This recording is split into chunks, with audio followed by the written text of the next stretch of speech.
Oui, bien bonsoir à tous, mesdames, messieurs, amoureux de l'histoire, intéressés de Napoléon, du bonapartisme. Je suis heureux pour cette première conférence d'avoir autant de monde, c'est beaucoup plus que ce que j'imaginais. Et je souhaitais remercier très particulièrement le personnel de la mairie, plus particulièrement Madame Caroline Roland-Saïdi, avec qui on a beaucoup travaillé pour réussir à venir à bout de cette conférence. Évidemment, je remercie toutes les associations de reconstitution, le Quadrille du Lac notamment, les associations également qui soutiennent le projet, l'organisation, avec l'Union étudiante gaulliste, évidemment la Nouvelle Garde impériale, évidemment l'appel au peuple. Alors, je vous souhaite une très belle conférence, profitez bien, merci à tous.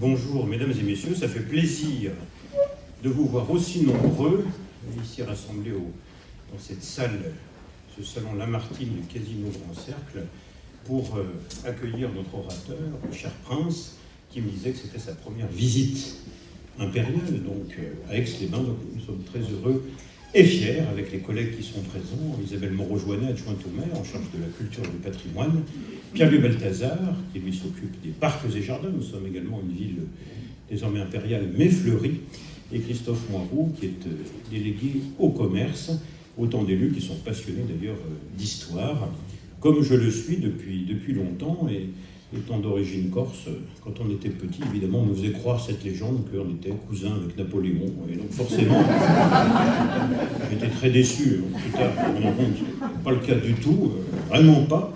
L'extrace n'était pas la même, tout en étant quand même d'origine corse, mais vous voyez, ça incite à lire des ouvrages d'histoire, à se prendre pour Napoléon, alors sans finir en asile psychiatrique, ça m'a amené, en tant que maire et avec les collègues, à chercher, comme nous sommes une ville marquée par l'histoire, vous allez me dire toutes les villes le sont, mais marquez-nous par l'histoire britannique. Vous avez dû voir, pour ceux qui ne sont pas aixois, c'est une cabine téléphonique anglaise, la statue de la reine Victoria, impératrice des Indes. Bref, dans chaque détour de la ville, l'histoire nous rappelle à elle. Nous avons une fontaine marocaine, puisque c'est à Aix-les-Bains, cher prince, que les négociations qui ont conduit à l'indépendance du Maroc se sont déroulées en 1955, on en fête d'ailleurs l'anniversaire. Donc nous avons une fontaine marocaine, un jardin japonais juste à côté. C'est plus récent, bon, après l'histoire nous donne des éléments différents. Là c'était le football avec l'accueil de l'équipe nationale du Japon pendant la Coupe du Monde 98, voilà. Et on a tellement, comment dire, de références bonapartistes, napoléoniennes dans notre ville, que j'ai été très heureux que Jean-Claude Perrotto, avec toute son énergie, son enthousiasme de souvenir napoléonien, eh bien, nous propose de nous porter candidats. Ce que nous avons fait, ça a pris un certain temps, le temps qu'on se réveille, le temps qu'on monte le dossier, avec le service des villes d'art et d'histoire, avec Isabelle Moreau-Joannet, pour apprendre cette année que nous étions retenus, ce qui était pour nous évidemment un grand moment de bonheur, de fierté également, et maintenant eh bien, d'enthousiasme pour mener à bien et mériter, au-delà de l'histoire, au-delà du patrimoine, au-delà de l'identité, eh bien, notre place dans ce réseau. Un réseau qui est un réseau évidemment culturel, historique, identitaire, mais aussi qui nous place, et c'est là notre fierté, avec des villes comme d'Ajaccio, à Rueil et Malmaison. D'ailleurs, quand j'avais rencontré le maire de Rueil et son directeur de cabinet, il m'avait offert des petites figurines Playmobil. Alors, je ne fais pas de la publicité pour Playmobil, mais vous voyez, ça rejoint mes rêves d'enfant. J'ai eu donc Napoléon Bonaparte et Joséphine de Beauharnais.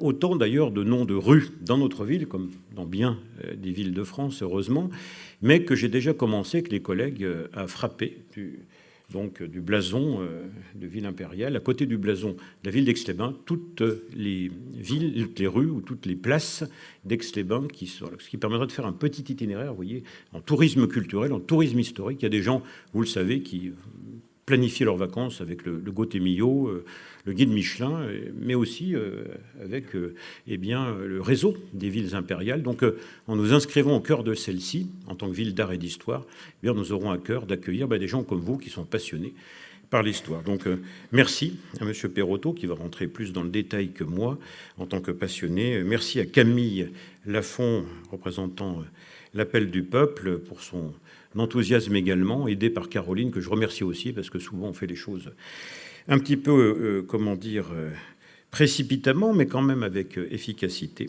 Et puis nos amis, fort bien costumés, du Quadrille du Lac, qui nous feront l'amitié tout à l'heure d'égayer notre fin de conférence par quelques pas de danse en musique. Et en tout cas, Prince, je voulais vous remercier aussi du choix de l'intitulé et du contenu de votre conférence, leçon d'optimisme pour la France actuelle. Ben oui, parce que je ne vais pas vous faire un dessin, mais le spectacle que nous offrent nos dirigeants me laisse, en tant qu'élu local, pantois devant tant de décrépitude et de déclin, d'instabilité. Et c'est vrai que les élus locaux sont tout l'inverse, enfin on essaye de l'être en tout cas, avec les moyens qui sont les nôtres, voilà, des pôles de stabilité pour les populations, les communes, les intercommunalités, les départements, les régions. Bien sûr, avec les services déconcentrés de l'État, quand on est face à un tel spectacle et que nous sommes tous frappés ou marqués par un peu le pessimisme, l'inquiétude ou l'angoisse, également avec les va-t-en-guerre qui parfois nous font des descriptions de l'avenir bien sombres, eh bien, des leçons d'optimisme pour la France actuelle, Prince, eh bien, voilà, qui nous permet d'espérer, parce que l'espérance, en politique comme dans l'histoire, c'est ce qui nous permet de continuer à garder le sourire pour l'avenir. Merci en tout cas, un grand merci à vous.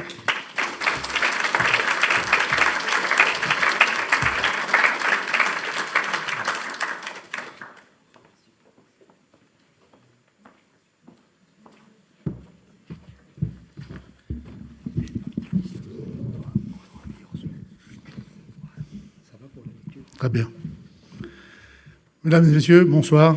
Cher Prince, monsieur le maire, madame, messieurs les élus, mesdames et messieurs, chers amis, quel plaisir d'être là ce soir. Quelle fierté de nous retrouver effectivement au cœur de cette belle cité aixoise. Il y a longtemps que j'en ai rêvé. Riche de cette histoire captivante, bien sûr, et du rayonnement qui allie le présent et le passé. Un peu d'histoire, si vous le permettez, parce qu'on va parler d'histoire, naturellement. En 1792, François-Louis Forestier intégrait la Légion des Allobroges. Vous savez, ce fameux chant des Allobroges qu'on chante en Savoie, elle a été initiée dans nos départements de Savoie et de Haute-Savoie. François-Louis donc intégrait la Légion des Allobroges. Le 13 août, dès sa création, son frère aîné, Gaspard François, rejoignait le mois suivant le 1er bataillon des volontaires du Mont-Blanc. Ces deux jeunes Savoyards, parce qu'ils étaient encore très jeunes, volontaires, venaient défendre les frontières alpines à l'appel de la Convention contre les ennemis de la République française naissante. Je vous rappelle que nous étions en royaume sarde. Participant à de nombreuses campagnes napoléoniennes, ces deux jeunes deviendront généraux d'Empire dans la Grande Armée et seront honorés de la Légion d'honneur. Et enfin, pour les Aixois qui connaissent bien la ville, je pense, François-Louis Forestier, brillant cavalier, sera mortellement blessé lors de la campagne de France en 1814, le 29 janvier, aux côtés de Napoléon. Il avait 37 ans. Pour la petite histoire, d'ailleurs, nous commémorons l'année prochaine le 250e anniversaire de sa naissance. Ça pourrait être l'occasion d'en reparler. Une plaque mémorielle, d'ailleurs exécutée pour le centenaire de sa mort, est placée sur le mur de la mairie, ornée d'une locution qui dit, une locution d'Horace, pardon, « Il est doux et honorable de mourir pour sa patrie ». Cette plaque rendait hommage à ce héros aixois. Nous pourrions rajouter « Passant, souviens-toi ». Pourquoi je dis ça ? Parce que l'histoire d'Aix-les-Bains, c'est en partie celle des généraux forestiers, mais pas que. Aussi celle de cette petite cité qui allait devenir un rendez-vous incontournable sous les deux empires, et plus encore, bien sûr. Entre 1808 et 1814, Aix-les-Bains deviendra l'une des destinations privilégiées des membres de la famille Bonaparte. Les Napoléonides, comme on les appelait, de Joséphine, première épouse de Napoléon Ier, de Pauline Borghese, la sœur préférée de l'empereur, de Laetitia, Madame Mère, son oncle, le cardinal Fesch, et bien sûr, emblématique, la reine Hortense, qui était la mère du futur président de la Première République française, le futur Napoléon III. D'ailleurs, devenu empereur, Napoléon III reviendra à Aix-les-Bains en 1860 avec son épouse, l'impératrice Eugénie, en voyage officiel lors du rattachement de la Savoie à la France. Et la ville l'accueillera triomphalement. Il a parcouru la ville, d'ailleurs, à cette époque, et il ira se recueillir sur la stèle des Gorges du Sierot, à la mémoire d'une rame de la baronne Adèle de Broc, qui était lectrice de sa mère. C'est d'ailleurs à sa mémoire que la reine Hortense voulut offrir aux pauvres d'Aix-les-Bains un asile et fondé ainsi un hôpital avec les Sœurs de la Charité. Qui ne connaît pas à Aix-les-Bains le fameux hôpital de la Reine Hortense? Comment ne pas citer aussi Marie de Solms, Marie-Laetitia Bonapartoise, de son nom de jeune fille, qui repose d'ailleurs au cimetière de la ville, ici, avec sa fille, à Aix-les-Bains. C'était la star de son époque, courant XIXe siècle, et qui donnait de l'éclat à la vie estivale de la cité, et qui fit le bonheur, bien sûr, des matinées et des soirées d'Aix-les-Bains. Et nous pourrions en évoquer bien d'autres. Je vous en ferai grâce aujourd'hui, mais c'est l'histoire de la ville qui s'inscrit là-dessus, de ville impériale, bien sûr. Le souvenir napoléonien que j'ai l'honneur d'animer dans notre région est une société française d'histoire napoléonienne, une association créée en 1837 à l'initiative d'Eugénie Gall, qui était la filleule de l'impératrice Eugénie. Association reconnue d'utilité publique, et notre association, je le dis solennellement aujourd'hui, est honorée d'être le partenaire de la ville d'Aix-les-Bains dans cette démarche historique. Aix-les-Bains, c'est une ville thermale réputée, qui ne la connaît pas. Elle fut au XIXe siècle un haut lieu de la villégiature de toutes les principales têtes couronnées, du Premier et du Second Empire. À ce titre, elle a joué un rôle essentiel dans la grande, mais aussi dans la petite histoire de l'Europe, de tous les personnages qui ont séjourné dans la ville, mais aussi pour toutes les intrigues qui se sont nouées en son sein. Conservant aujourd'hui de superbes vestiges de ce passé impérial, Aix-les-Bains demeure l'une des sites emblématiques de l'histoire du XIXe siècle. Et cette histoire qu'Aix-les-Bains porte fièrement conforte naturellement son intégration dans le cercle des villes impériales. C'est ainsi que lors de l'Assemblée générale de la marque Ville impériale, en octobre 2024, il y a donc un an, les villes membres ont décidé à l'unanimité d'intégrer la ville d'Aix-les-Bains dans son réseau. En quelques mots, qu'est-ce que la marque Ville impériale? Elle a été créée en octobre 2011 à l'initiative des villes de Rueil-Malmaison, de Compiègne, de Fontainebleau, de Saint-Cloud, des villes emblématiques de l'histoire napoléonienne. On rejoint au fil des années des cités comme Ajaccio, Autun, Auxonne, Aix-en-Provence, Arcachon, Biarritz, Boulogne-sur-Mer, Brienne-le-Château, Châteauroux, Châtillon-sur-Seine, l'île d'Aix, La Roche-sur-Yon, Maison-Lafitte, Marengo, La Motte-Beuvron, Montereau, Nice, Plombières-les-Bains, Rambouillet, Saint-Germain-en-Laye, Saint-Leu-la-Forêt, Vichy, Thonon-les-Bains et même Waterloo. Et bien sûr, cette année donc, Aix-les-Bains. Un véritable cours d'histoire de toutes ces villes. Ce label, il a pour vocation de développer et de valoriser un véritable réseau à travers tout le territoire national, et même au-delà, vous l'avez compris, en réunissant les villes qui justifient de par leur histoire et leur patrimoine des liens avec le Premier ou le Second Empire. Ainsi, la marque Ville impériale témoigne d'un riche patrimoine historique, touristique et culturel, accessible au grand public et qui participe à accroître sa visibilité, grâce notamment à une stratégie de communication partagée et à des événements culturels. Puisque renforcer l'attractivité touristique et patrimoniale des territoires membres d'une part, mais aussi conserver et puis faire connaître la mémoire d'un passé glorieux auprès des visiteurs, des curistes, mais aussi et surtout celle de ses habitants qui vivent au milieu de cette histoire au quotidien, parfois sans le savoir. Longtemps associées à la majesté du pouvoir et l'effervescence du XIXe siècle, les villes impériales incarnent un pan inconnu mais fascinant de l'histoire urbaine française, mais aussi celle de l'histoire des personnages qui ont traversé cette époque et qui ont marqué de leur empreinte ces cités lors de leur séjour. De Paris à Biarritz, en passant par Vichy, Thonon-les-Bains, Arcachon, Aix-en-Provence ou encore Aix-les-Bains, ces cités ont vu leur destin parfois transformé par la présence d'un souverain ou par le rôle qu'elles ont joué dans une stratégie de prestige. Merci, Prince, d'être à nos côtés pour ce bel événement de mémoire collective. Merci, Monsieur le maire, de rejoindre ce cercle prestigieux et bienvenue à la ville d'Aix-les-Bains dans le réseau des villes impériales. Grâce à votre engagement et à votre détermination à partager votre histoire, nous sommes, Souvenirs napoléoniens, et resterons votre partenaire pour les événements qui feront rayonner notre histoire commune. Je vous remercie.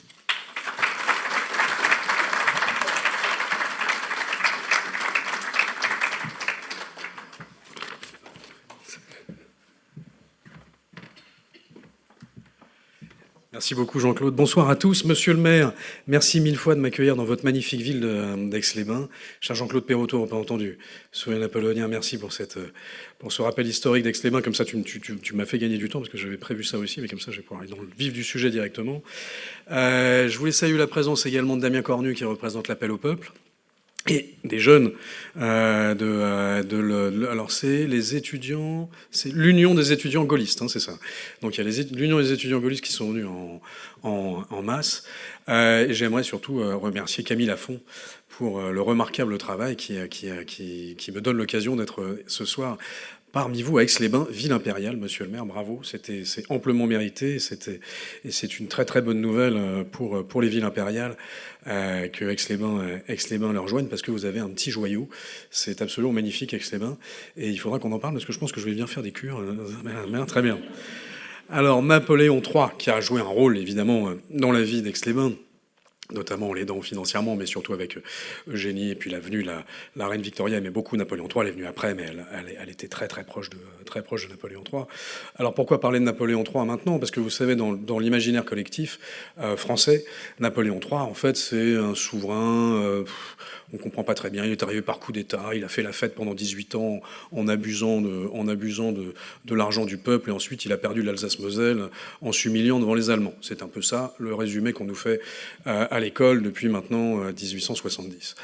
Alors, vraiment pas. Vous allez le voir ce soir. Je vais pas rentrer dans le détail de l'histoire de Napoléon III. Je vais surtout vous débunker, en quelque sorte, comme on dit en très mauvais français, les deux fabrications historiques qui sont le coup d'État et la défaite de Sedan, pour voir à quel point c'est très injuste de lui en vouloir pour ça, et vous donner la totalité une grande partie de l'héritage de Napoléon III dans la France moderne. Vous allez voir, c'est vertigineux, et toutes les leçons qu'on a à tirer de Napoléon III, parce qu'il y a beaucoup de parallèles entre la France qu'a connue Louis-Napoléon Bonaparte comme président et Napoléon III comme empereur, et la France que gère M. Emmanuel Macron depuis maintenant 7 ans. Vous allez voir, il y a vraiment des parallèles assez saisissant. Alors, le Second Empire a été évidemment caricaturé, occulté. Moi, notre avis à mon co-auteur et moi, donc Olivier Pastré et moi, c'est que au contraire, il y a des leçons à en tirer, et que le Second Empire, c'est une métamorphose économique, sociale, urbaine et scientifique absolument totale. Et c'est assez formidable. Alors, ce livre est assez incarné parce que Olivier, moi je ne suis pas historien, hein, je suis exégète, éclairé mais exégète. Je suis l'arrière-petit-neveu de Napoléon Ier et de Napoléon III, parce que mon arrière-arrière-grand-mère Caroline était la femme de Joachim Murat, était la sœur de Napoléon Ier. Et Olivier Pastré, lui, est l'arrière-arrière-petit-fils de Jean-Baptiste Pastré, qui a fondé la Société Marseillaise de Crédit, qui a cofinancé le canal de Suez, qui est une des grandes réalisations du Deuxième Empire. Vous verrez, je ne dirai pas, la plupart du temps, je ne dirai pas le Second Empire, je le dirai par réflexe, parce qu'on nous l'a appris comme ça, je dirais le Deuxième Empire. En fait, vous savez qu'en français, quand on dit second, c'est qu'il n'y aura pas de troisième. Donc c'est pour ça qu'on nous a mis dans la tête Second Empire. C'est une très très belle manipulation, c'est intelligent, mais en fait c'est le Deuxième Empire. Alors je ne dirais pas non plus que ça ouvre la possibilité à un Troisième Empire, parce que ça sonne quand même très très mal. Il y a eu des précédents célèbres de l'autre côté du Rhin, et je vous dirais simplement que il faut pas s'interdire la possibilité d'un Quatrième Empire, puisque le Troisième Empire a déjà eu lieu, ça s'appelait la République, et c'était l'Empire colonial. Donc il s'est arrêté avec la décolonisation, il ne faut pas s'empêcher un Quatrième. Donc la République s'est occupée du Troisième, ça m'arrange. Vous allez voir, Napoléon III est donc un personnage absolument majeur de l'histoire de France. Et vous disiez, monsieur le maire, qu'il y a des rues Bonaparte, Napoléon, tous les maréchaux un peu partout dans toutes les villes de France. Alors, à Paris, il n'y en a pas. À Paris, vous avez le boulevard des Maréchaux, vous avez une rue Bonaparte, vous avez depuis avant-hier une avenue Marie-Bonaparte. C'est drôle, je pensais que ça aurait fait plus de bruit que ça, mais il y a une avenue qui s'appelle Marie-Bonaparte maintenant à Paris. C'était une des cofondatrices de la psychanalyse, hein. C'est la raison pour laquelle ils ont appelé ça Marie-Bonaparte. Et il n'y a absolument rien sur Napoléon III à part une petite place, une toute petite place qui est au pied de la gare du Nord. Alors, c'est superbe, hein, c'est au plus bel endroit de Paris, hein, c'est vraiment, c'est la dénomination prestige. Vous voyez, vous êtes au pied de la gare du Nord, vous avez une superbe œuvre d'art qui a été très très bien pensée, qui est en rapport immédiat avec et la France et les trains et Paris. On comprend qu'il y a une logique dans l'œuvre d'art. Hein, On fera passer le test après. Bon, alors Napoléon III, donc comme je vous le disais, rapidement les deux raisons pour lesquelles à quoi il est résumé au coup d'État et à la défaite de Sedan. Alors, Napoléon III est il est un professionnel du coup d'État. Il en a fait deux, déjà étant jeune. Il en a fait un à Strasbourg puis un à Boulogne. Une fois qu'il a fait celui à Strasbourg, Louis XVIII écoute la mère de Napoléon III, qui est la reine Hortense, qui lui dit non, c'est une erreur de jeunesse. Donc il dit ok, très bien, pas de problème, c'est une erreur de jeunesse. Mais alors Strasbourg, là, ça commence à faire beaucoup d'erreurs de jeunesse, ça fait 2 coups d'État, ça fait un peu beaucoup. Et pardon, pas Louis XVIII, Louis-Philippe. Et là, Louis-Philippe dit non, on va l'envoyer en prison, on peut pas le décapiter parce que ça, il y a quand même quelques bonapartistes en France. Louis-Philippe lui-même a ramené les cendres de Napoléon Ier aux Invalides, c'est compliqué, il peut pas condamner à mort Napoléon III, mais un coup d'État, normalement, c'est la peine de mort. Donc on invente pour lui la perpétuité. C'est pour Louis-Napoléon Bonaparte qu'on a inventé la perpétuité. Donc, mesdames, messieurs, on a un président de la République qui est en prison. Figurez-vous qu'on a eu un président de la République qui avait été condamné à la perpétuité, Louis-Napoléon Bonaparte. Je pense que le bilan ne sera pas le même, vous allez le voir, mais Louis-Napoléon Bonaparte est condamné à la perpétuité en quittant le tribunal. Il s'adresse au président du tribunal. Il dit: Monsieur le Président, il n'y a pas grand-chose de perpétuel en France. Et là, de fait, il avait parfaitement raison, puisqu'après 1789, 1830, 1848, il y avait toute une série de révolutions. Entre-temps, il y a eu la révolte des Canuts. Enfin, la France va pas bien. La France est dans un état un peu compliqué. Louis-Philippe est mis à bas parce que par des révoltes ouvrières. En 1848, la Deuxième République est déclarée. Et Louis-Napoléon Bonaparte est élu immédiatement comme député à la Constituante, sans même se présenter. On croit rêver. Il est en Angleterre, il se présente pas, mais juste sur son nom, il gagne 5 départements. Ça lui met la puce à l'oreille, il dit: il y a peut-être une bonne raison de rentrer en France. Il rentre en France, et là, il est élu comme député, et il va ensuite se présenter à la présidentielle, où il sera élu de façon absolument flamboyante. Le 11 décembre 1848, il obtient 75% des voix au suffrage universel direct masculin. Le suffrage féminin n'arrivera qu'après la Seconde Guerre mondiale. Au suffrage universel direct masculin, donc il est le premier président de toute l'histoire de la République française, et il est en plus élu au suffrage universel direct. À 75% des voix au premier tour, c'est ce qui le différencie de Jacques Chirac, parce que Jacques Chirac va avoir un score similaire, mais au second tour. Donc, alors, Louis-Napoléon a un programme en tête qui est très clair, qu'il a développé dans son livre qu'il a écrit dans la forteresse de Ham, où il était emprisonné à perpétuité, qui s'appelle « De l'extinction du paupérisme ». En gros, la France a besoin d'ordre, ça va nous parler. Il faut rétablir l'ordre sur l'ensemble du territoire, mais absolument. Et il faut un développement économique splendide pour permettre deux choses: une prospérité qui permette une justice sociale et un retour à la grandeur internationale. L'obsession de Louis-Napoléon Bonaparte, c'est de récupérer le statut de France comme grande nation. Parce qu'on a perdu à cause de son oncle, Napoléon Ier. Napoléon Ier perd à Waterloo, et il y a le congrès de Vienne où toutes les puissances européennes écrasent la France au sol parce qu'ils ont une peur bleue de la France.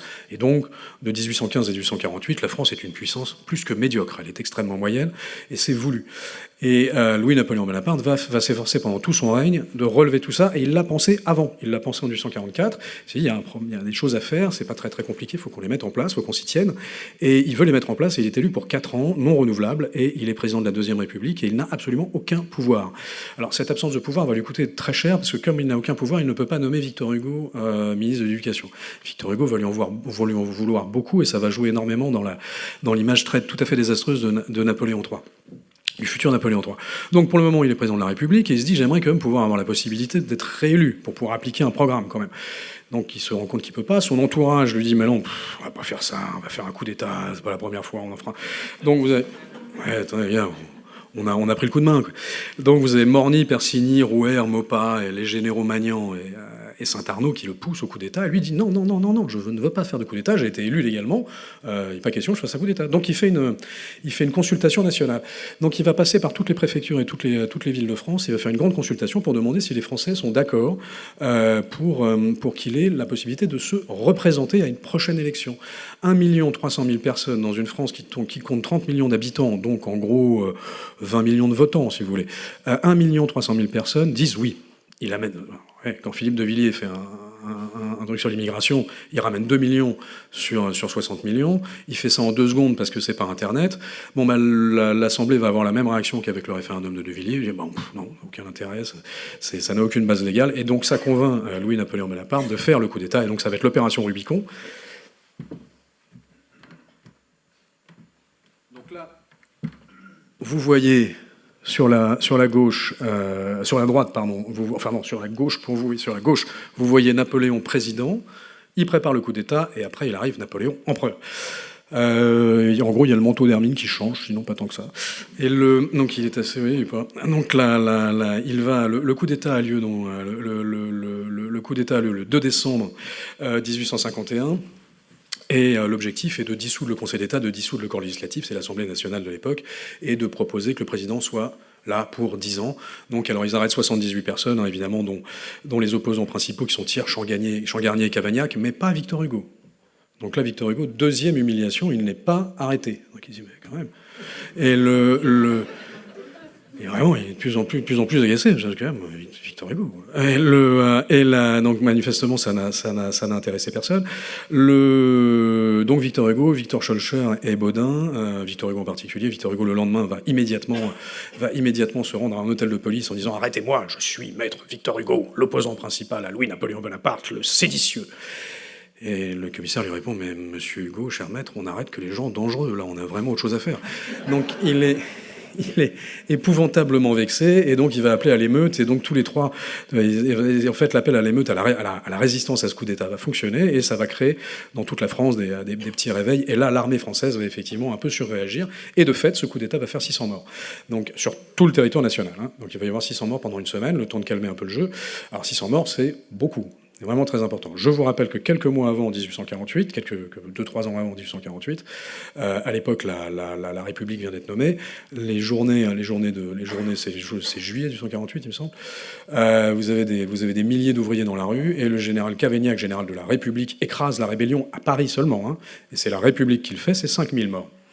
Donc, vous voyez, c'est comme le chasseur, il y a le bon et le mauvais chasseur, le coup d'État, il y a le bon et le mauvais coup d'État. Donc là, lui, c'est forcément un mauvais coup d'État, puisque ça va instaurer effectivement un régime un peu moins démocratique que d'habitude, ça va instaurer l'Empire. Très rapidement, Victor Hugo va s'auto-exiler. Bon, alors, Victor Hugo s'auto-exile, hein, Napoléon III ne l'a jamais exilé, c'est une légende. Et Napoléon III dira, je suis sorti de la légalité pour entrer dans le droit, et il va faire un autre référendum. Donc, au bout d'un moment, au bout de quelques jours, la paix civile revient, et donc là, il fait un plébiscite donc un référendum pour demander est-ce que vous êtes d'accord avec 10 ans, etc. Les Français massivement disent oui, on est d'accord, plus de 80%, et un peu moins d'un an après, il rétablit la dignité impériale. Et là, l'Empire est rétabli avec un chiffre absolument colossal, puisqu'on est à 77%, le 22 novembre 1852. Alors, je m'empresse de vous dire qu'on a vérifié dans le détail, hein, tous les historiens ont vérifié dans le détail, que oui, bien sûr, il avait truqué tous les suffrages. On n'a jamais trouvé une seule preuve de trucage. Non, ça n'a jamais été truqué. Alors, en revanche, j'en fais un espèce de panégyrique comme ça, mais c'est un type extrêmement dur, parce que ça va quand même être 26 000 arrestations d'opposants, hein, exilés ou envoyés au bagne, hein. C'est pas joli rigolo quand même, hein. Donc ça mate un peu dur. Très rapidement, ils vont en gracier énormément qui vont revenir. Parmi les opposants exilés, il y a le père de Georges Clémenceau. Georges Clémenceau aura toujours une haine absolument farouche contre Napoléon III. Il aura une haine absolue contre Eugénie, contre l'impératrice Eugénie qui est toujours en vie quand Clémenceau est président du Conseil. Et on en parlera peut-être si vous voulez après, on n'a pas le temps, mais il y a une histoire assez étonnante entre Napoléon III enfin entre Eugénie et Clémenceau, c'est une chose assez étonnante. Alors après, bien sûr, le deuxième reproche qu'on formule à Napoléon III, c'est l'infamante défaite de Sedan. Alors ça, effectivement, c'est une infamante défaite.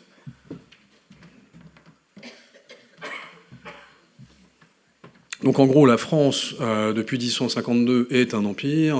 Sa puissance commence à rayonner absolument sur le monde. Napoléon III a une politique des nationalités qui favorise la fabrication des pays, et notamment de l'Allemagne. Ça va être quelque chose dont il va s'en mordre les doigts.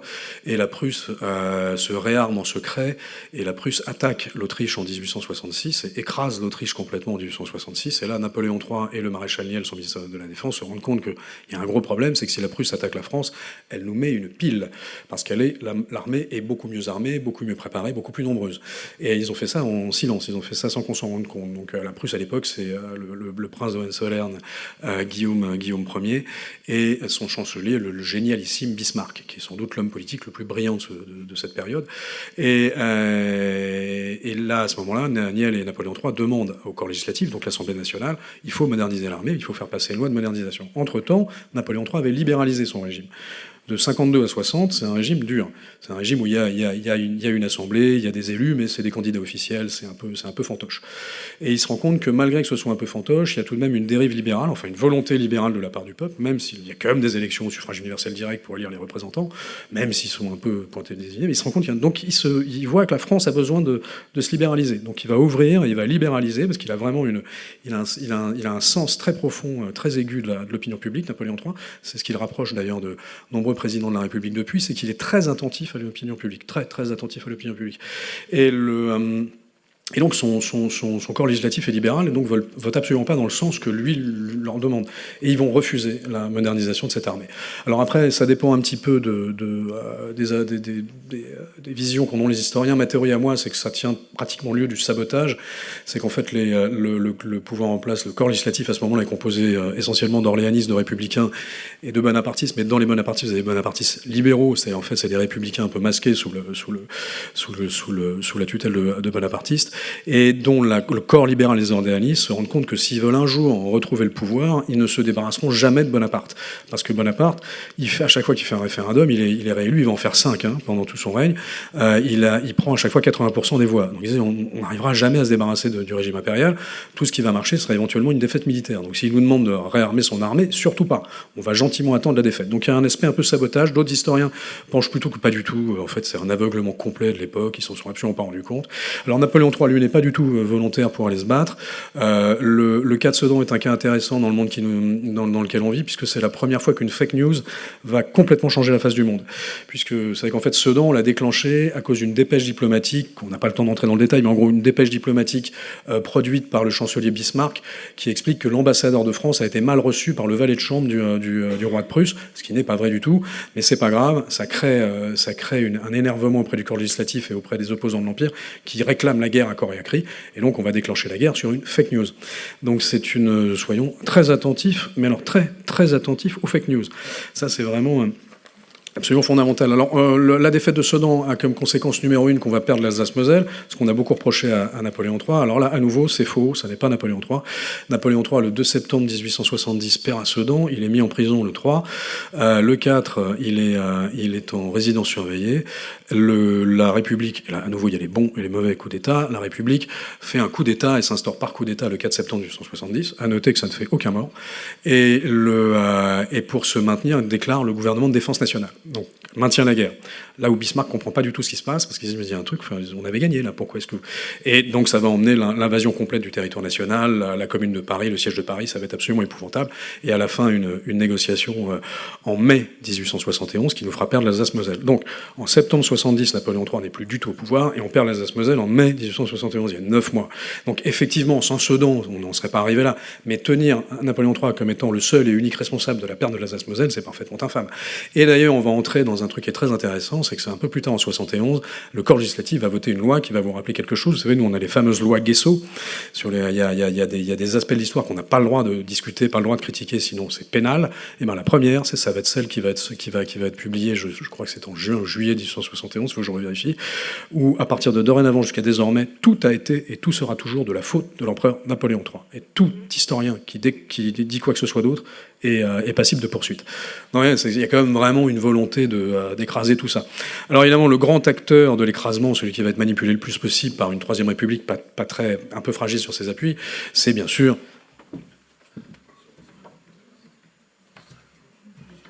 Vous l'avez reconnu, le meilleur d'entre nous, le Brad Pitt des Préaux, le beau Victor Hugo. Alors Victor Hugo est un artiste absolument gigantesque, qui a offert à la France un rayonnement absolument splendide. Les Misérables, Les Travailleurs de la mer, Notre-Dame de Paris, enfin, le monde entier connaît Victor Hugo. Des productions américaines font des fortunes grâce à Victor Hugo depuis 50 ans. Victor Hugo est un être absolument indissociable de l'histoire de France, de l'âme française et de la fierté française. Malheureusement, en ce qui concerne Napoléon III, il a été d'une injustice absolument crasse. Et de fait, comme la République n'a pas peur de Napoléon Ier, ça sert à rien d'avoir peur de Napoléon Ier, elle a peur de Napoléon III, parce qu'il est arrivé par les voies naturelles au pouvoir, et qu'ensuite il l'a transformé en césarisme, et que ça a très très bien marché, et qu'en fait les Français voient un système un peu autoritaire, mais qui marche démocratiquement. C'est cette espèce de truc un peu curieux entre un régime autoritaire et des plébiscites, plus une chambre qui est élue au suffrage universel, mais c'est plus une république, mais c'est pas une dictature, mais ça fonctionne très très bien. C'est un peu embêtant pour l'idéal républicain, donc ils vont utiliser évidemment Victor Hugo. Il a fallu la défaite de Sedan pour s'en débarrasser, sinon on s'en serait probablement jamais débarrassé. Donc il a fallu Victor Hugo pour s'en débarrasser.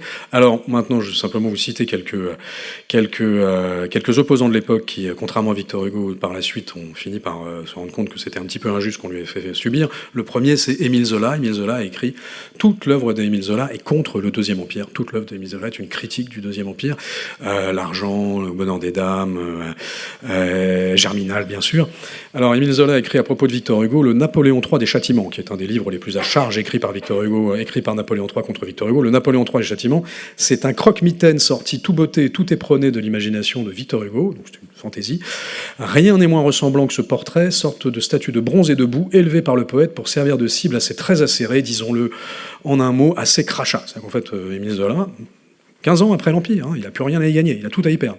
Et en fait, Victor Hugo est un sacré malhonnête intellectuellement. Lamartine, qui était un des premiers opposants de Victor Hugo, de Napoléon III, puisqu'il s'est même présenté contre lui à la présidence de la République en 1848, Lamartine dit de Napoléon III bien après, c'est l'homme d'État le plus sérieux et le plus fort de tous ceux, sans aucune exception, que j'eusse connu dans ma longue vie parmi les hommes d'État.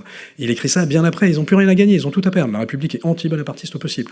Émile Olivier, opposant également, dit de lui, s'il l'avait approché davantage, s'ils avaient éprouvé son grand cœur, son esprit formé de charme et de justesse, s'il avait été le témoin de la loyauté avec laquelle il a fondé, il parle de Victor Hugo, s'il avait approché davantage, s'il avait éprouvé son grand cœur, son esprit formé de charme, de justesse, s'il avait été le témoin de la loyauté avec laquelle il a fondé et mis en pratique les institutions les plus libres que notre pays ait encore connues, il aurait fait mieux que lui rendre justice, il l'eût aimé, de la part d'un opposant qui s'adresse à un autre opposant. Alors il n'y en a qu'un seul qui s'est trompé, c'est Pasteur, parce que Pasteur était un grand ami de Napoléon III. Napoléon III était passionné de science, et Pasteur dit « L'empereur peut attendre avec confiance le jugement de la postérité, son régime restera comme l'un des plus glorieux de notre histoire. » Donc là, manifestement, il s'est trompé.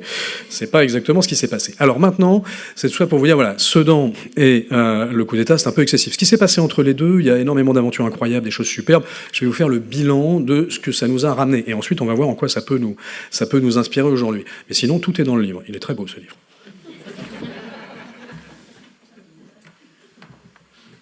Alors, vous allez voir, c'est assez spectaculaire, c'est même franchement vertigineux. Vous savez qu'on lui a reproché donc d'avoir perdu l'Alsace-Moselle.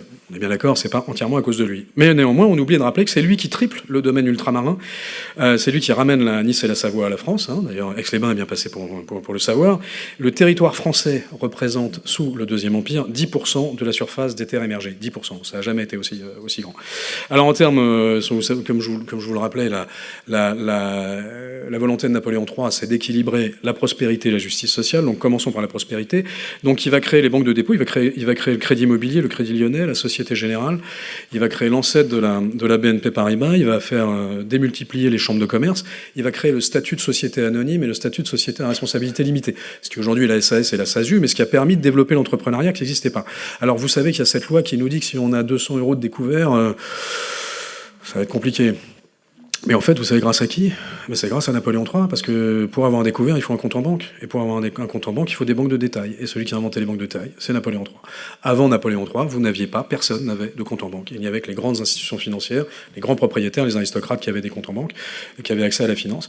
Et donc Napoléon III va libéraliser ça complètement. Et bon, grâce à Napoléon III, on peut ouvrir un compte en banque. C'est la première fois. Donc, malheureusement, c'est une idée de gestion aujourd'hui qui me paraît un peu curieuse. Mais alors, d'un point de vue innovation technologique et scientifique, l'eau courante et le gaz à tous les étages, c'est une révolution absolument gigantesque. Le développement du télégraphe, il y a 40 000 km de lignes de télégraphie qui vont être déployées dans toute la France. Donc on va parler de Paris à Lyon en 1 minute au lieu de 3 jours de cheval. Ça va tout changer. La première ligne télégraphique entre New York et Paris, c'est Napoléon III.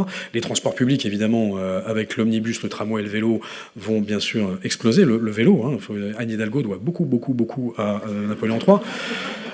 La photographie, alors ça va changer beaucoup de choses dans beaucoup de domaines, notamment d'un seul coup, l'album photo va apparaître dans la vie de tous les Français. Mais ça va avoir un autre impact, ça va avoir un impact sur les beaux-arts. Parce que vous savez qu'avec l'apparition de la photographie, on va commencer à basculer vers l'impressionnisme et ensuite vers l'art abstrait, etc. Donc il favorise beaucoup le développement de la photographie. Les premières applications de l'électricité avec la pile Leclanché, la batterie rechargeable plantée, l'éclairage électrique expérimental, c'est sous Napoléon III. Il va beaucoup favoriser tout ça. Donc notamment, il y a une partie de Paris est refait la nuit sous des des éclairages électriques, ce qu'on oublie. L'effet photovoltaïque qui permet de la photographie couleur. Les innovations métallurgiques avec les procédés Bessemer et Siemens qui vont permettre d'avoir un acier beaucoup moins cher et beaucoup plus fiable. Et on va avoir des structures métalliques absolument partout. Donc, mais splendides. Et comment s'appelle-t-elle, l'exposition universelle de 1855 et 1867 ont construit des monuments de métal. Mais on a tellement d'argent, on est tellement prospère qu'ensuite on les démonte. Vous savez que la tour Eiffel était prévue pour être démontée. Alors elle a été faite après. Elle a été faite par Gustave Eiffel, qui lui est déjà là sous Napoléon III, et c'est lui qui d'ailleurs va faire toutes les grandes structures métalliques des expositions universelles. Mais la France est tellement prospère qu'on se dit oui, bon, on démonte. Imaginez ça aujourd'hui. Donc c'est assez incroyable. Alors la découverte du procédé de production de l'aluminium, c'est aussi grâce à Napoléon III qui va financer sur ses propres deniers la bobine à induction, le moteur thermique à 4 temps. Donc Peugeot, Renault, mais également Porsche, BMW et Ferrari doivent énormément à Napoléon III puisque le moteur thermique c'est lui. L'hélice de marine c'est sous Napoléon III. Sous Napoléon III, la marine marchande et la marine militaire est la deuxième au monde après l'Angleterre. C'est gigantesque avec l'apparition des cuirassiers et des bateaux à vapeur. Les premières prévisions météo c'est par Napoléon III parce qu'il faut anticiper les orages, il faut aider aussi l'agriculture. L'agriculture est complètement bouleversée par la révolution industrielle, puisque ça va dépeupler les campagnes, il va y avoir de plus en plus de monde, parce que Napoléon III est un hygiéniste. Donc il va faire exploser les capacités médicales, avec évidemment Claude Bernard et Pasteur, la vaccination, etc. Donc l'espérance de vie va augmenter, la mortalité infantile va s'effondrer. Donc il y a beaucoup de bouches à nourrir, donc il faut changer complètement la façon de produire agricole. De Napoléon III, ça mérite un sujet complet. Le fusil chasse-pauvre. Alors, on boit la bière fraîche, maintenant, grâce à Napoléon III. Ça, c'est non nul.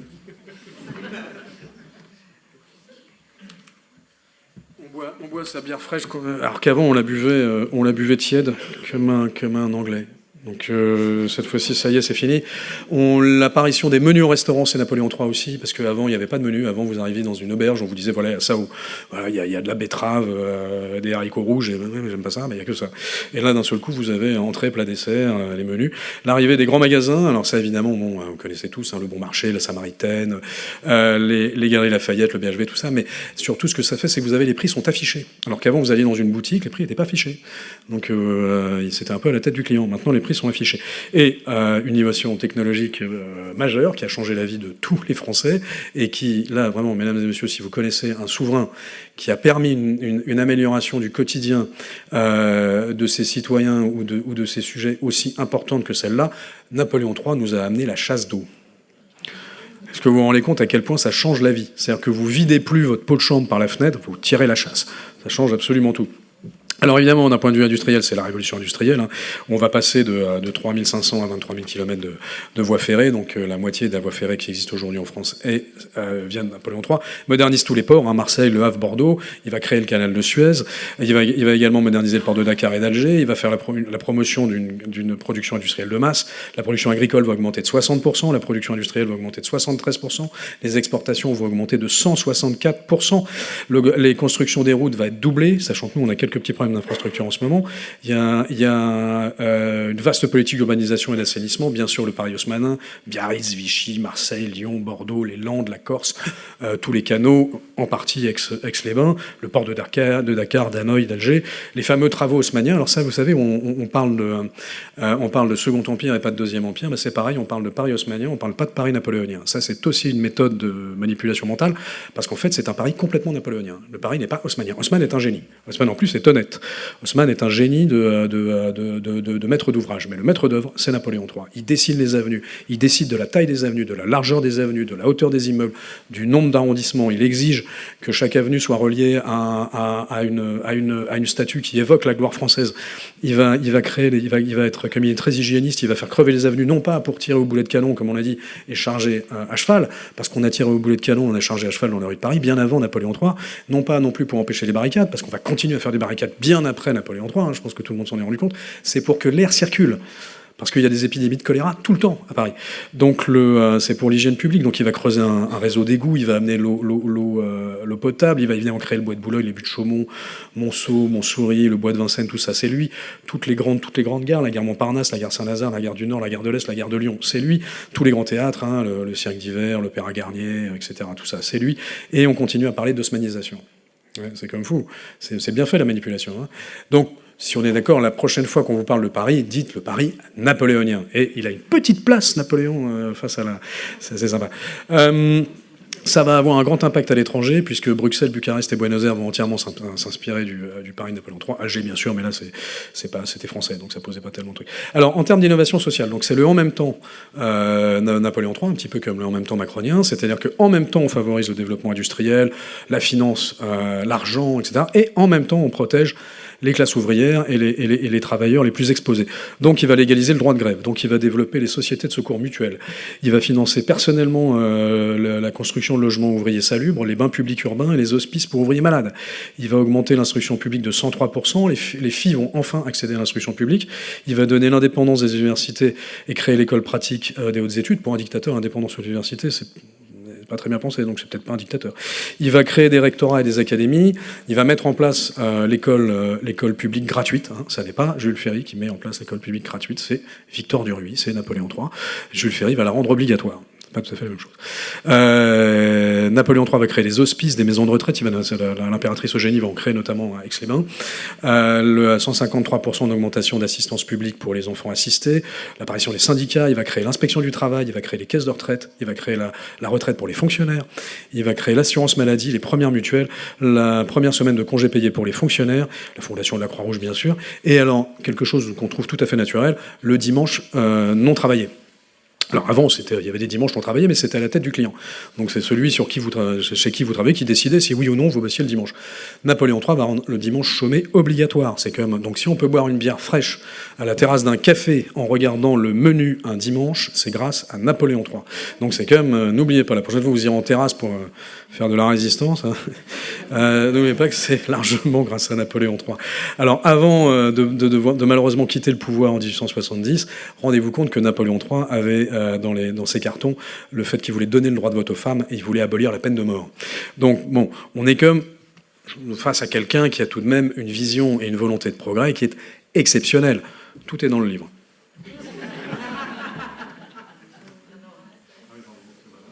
Alors, les parallèles.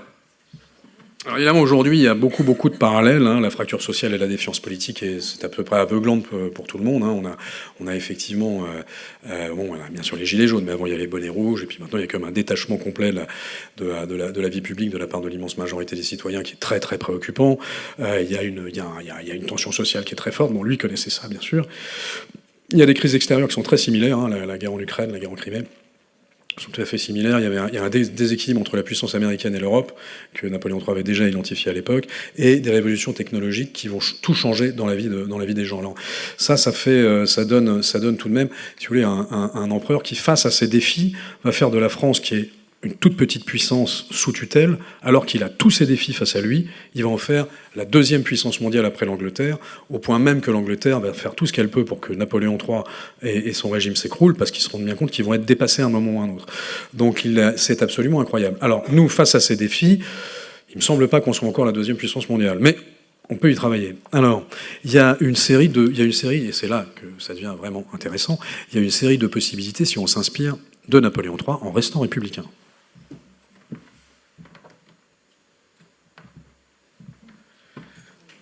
D'abord, évidemment, il faut une politique de l'action. Donc le message à transposer de Napoléon III, c'est ne surtout pas subir. Il faut décider vite quand l'intérêt général l'exige. Alors l'intérêt général, en général, il l'exige par référendum.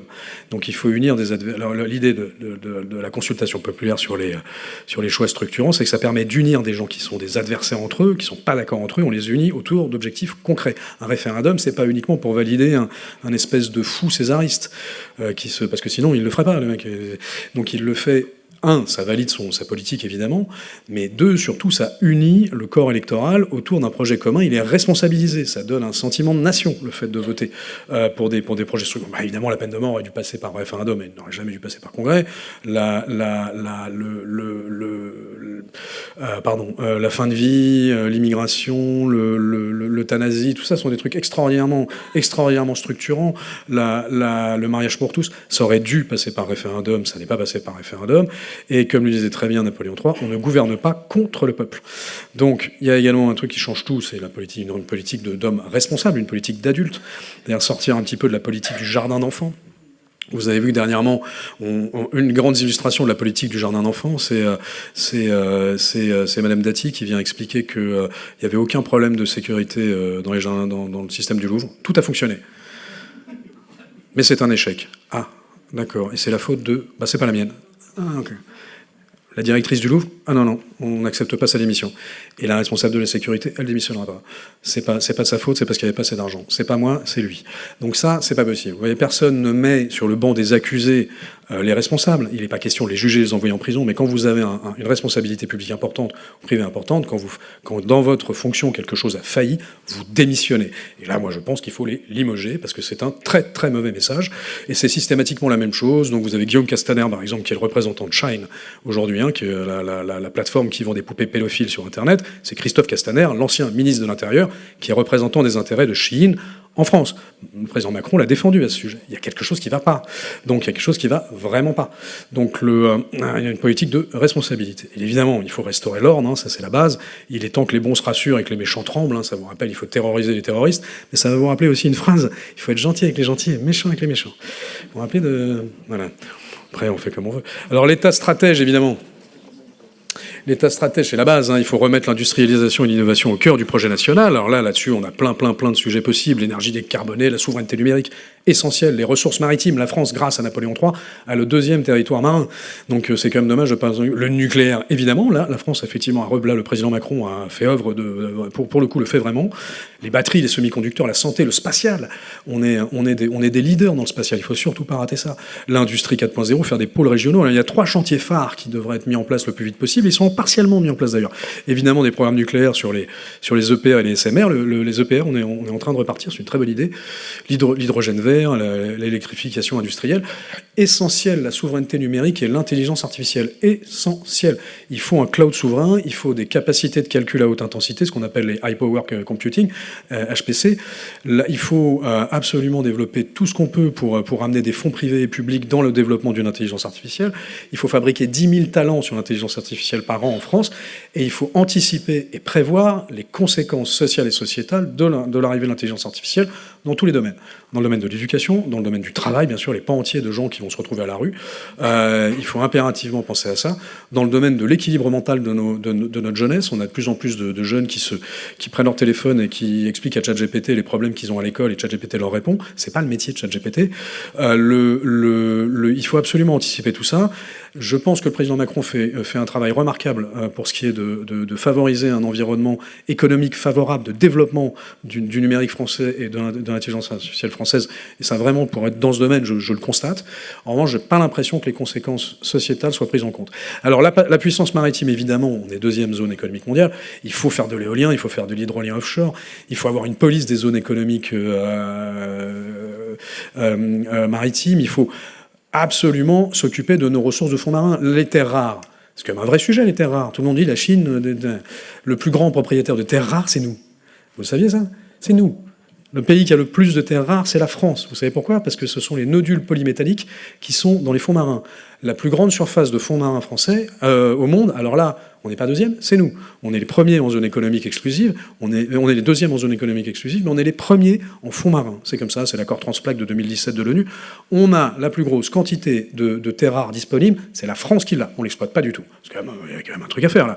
Donc il faut des fonds souverains sectoriels, il faut évidemment supprimer l'impôt de production, ça c'est très important. Comme le disait Napoléon III, la richesse d'un pays est comme un fleuve. Si on prend ses eaux à sa source, on le tarit. Si on les prend lorsque le fleuve a grandi, on peut en détourner une large masse sans en altérer le cours. C'est une doctrine de la souveraineté. Une nation est coupable de mettre à la merci des autres son approvisionnement de denrées de première nécessité. C'est un suicide anticipé. C'est ce que disait Napoléon III. Ça vous rappelle un tout petit peu les masques, la moutarde, l'aspirine. Donc, évidemment. Donc mais pour que tout ça fonctionne, il faut un pacte social donnant-donnant. Donc c'est pareil, il faut envisager sérieusement le référendum d'initiative populaire. C'est une chose qu'il faut mettre sur la table. Il faut en parler au niveau local, ne serait-ce qu'au niveau local. Il faut évidemment faire généraliser le principe de l'intéressement et de la participation dans les entreprises pour que les employés se sentent responsables et attachés à la vie, au succès de leur entreprise, et surtout qu'ils gagnent mieux leur vie, beaucoup mieux. Il faut une protection sociale de l'entrepreneur, il faut que l'entrepreneur ait un droit à la retraite, au chômage et à la protection de santé qui soit réelle, formation massive évidemment. Et donc en fait, le grand secret de Napoléon III dans tout ça, il l'a écrit, c'est la pauvreté cessera d'être séditieuse lorsque l'opulence cessera d'être oppressive. C'est comme ça paraît logique. Vous voyez, les oligarques, ils sont là, on en a besoin, les financiers, ils sont là, on en a besoin, mais il y a aussi les travailleurs, il y a aussi les plus pauvres, il y a aussi les marginaux, il faut prendre en compte tout le monde. Le ruissellement, le fameux ruissellement d'Emmanuel Macron. Alors ça marchait très très bien sous le Deuxième Empire, ça marche un peu moins bien aujourd'hui, il n'y a pas de raison que ça ne remarche plus. Mais ça ne fait pas de Napoléon III un proto-marxiste, parce que lui répond par exemple qu'il faut restreindre dans de justes limites le nombre d'emplois qui dépendent du pouvoir et qui souvent font d'un peuple libre un peuple de solliciteurs. Aujourd'hui en France, 6 millions d'actifs dépendent directement ou indirectement de la dépense publique. C'est quelque chose qu'il faut peut-être réviser. Enfin, Napoléon III, le plus grand danger des temps modernes vient de cette fausse opinion qu'un gouvernement peut tout et peut répondre à toutes les exigences, remédier à tous les maux. Il faut éviter cette tendance funeste qui entraîne l'État à exécuter lui-même ce que des particuliers peuvent exécuter aussi bien et mieux que lui. Alors bien sûr, ensuite, au-delà de tout ça, il faut une diplomatie d'équilibre. Mais ça, je dois dire que là, pour le coup, la diplomatie d'équilibre, il y a une volonté de diplomatie d'équilibre de la part du gouvernement. Ça ne marche pas, manifestement, mais il y a une volonté. Et un rayonnement international. Pour ça, il faut activer nos atouts. On a un siège au Conseil de sécurité de l'ONU. La francophonie, qui compte 800 millions de locuteurs et qui fait 7% de croissance, ce serait quand même pas idiot de la réactiver un peu. Notre zone économique exclusive maritime. On est évidemment des champions économiques dans quasiment tous les domaines les plus importants, de l'aéronautique à la défense, sans parler bien sûr du luxe, mais dans la santé, on est des champions économiques gigantesques partout. On a bien sûr un soft power qui est un des plus importants après celui des États-Unis. La culture française est adorée partout, la culture française est respectée partout.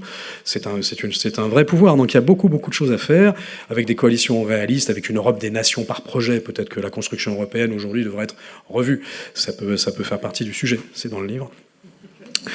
Une politique méditerranéenne concrète d'alliance avec, ça semble fou de le dire, mais franchement, ce serait quand même pas idiot de travailler un peu intelligemment avec l'Algérie. Avec les réserves de pétrole et de gaz qu'ils ont, c'est peut-être pas complètement stupide. Puis on a une histoire commune qui n'est pas que négative. Justement, sous Napoléon III, l'histoire avec l'Algérie était très positive. Il faut savoir que les femmes algériennes, quand elles se marient, en tout cas c'était le cas encore il n'y a pas si longtemps que ça, en Algérie, hein. Je vous parle pas des jeunes femmes d'origine algérienne qui sont en France, mais celles qui sont en Algérie, quand elles se marient, elles reçoivent comme cadeau des bracelets, des colliers, des ceintures sur lesquels il y a des Napoléons or de Louis-Napoléon Bonaparte. Parce que Napoléon est encore aujourd'hui en Algérie, Napoléon III, hein, est encore aujourd'hui en Algérie un symbole de chance, de prospérité, de bonheur et de respect. Donc il y a quelque chose dans l'inconscient collectif. Donc en gros, Louis-Napoléon Bonaparte, en conclusion, nous montre ce qui semble impossible peut devenir possible avec de la volonté politique, la foi en la nation, l'adhésion du peuple. C'est ça le plus important. Alors évidemment, il n'était pas infaillible, hein, on est bien d'accord, il a commis des erreurs, mais son bilan prouve tout de même que si on est optimiste dans sa façon de diriger le pays, qu'on est pragmatique, on peut accomplir de grandes choses en très peu de temps. Donc en gros, volonté plus méthode plus confiance du peuple. Il y a des choses à faire, il y a des choses. Napoléon III, comme le général de Gaulle, là je m'adresse aux étudiants gaullistes, avait en point commun le fait qu'ils faisaient confiance au peuple parce qu'ils utilisaient la démocratie directe. Le peuple ne s'est pratiquement jamais trompé dans ses choix, contrairement à ce qu'ont pu en penser certains courants politiques qui ont suivi. Le peuple ne s'est jamais trompé. Je finirai par 3 citations qui, à mon avis, me semblent absolument importantes. On ne gouverne pas contre le peuple. Donc ça, Napoléon III, l'élu de millions de suffrages exécute sa volonté. Il ne la trahit pas. Si ça vous rappelle un dirigeant d'il y a 1 ou 2 mandats précédents, n'hésitez pas à lever le doigt. La pauvreté cessera d'être séditieuse lorsque l'opulence cessera d'être oppressive. Ça paraît tout de même une bonne idée d'équilibre. Et enfin, ça paraît absolument fondamental et ça fait vraiment écho, malheur aux souverains dont les intérêts ne sont pas liés à ceux de la nation. Napoléon III. Merci beaucoup, mesdames, messieurs.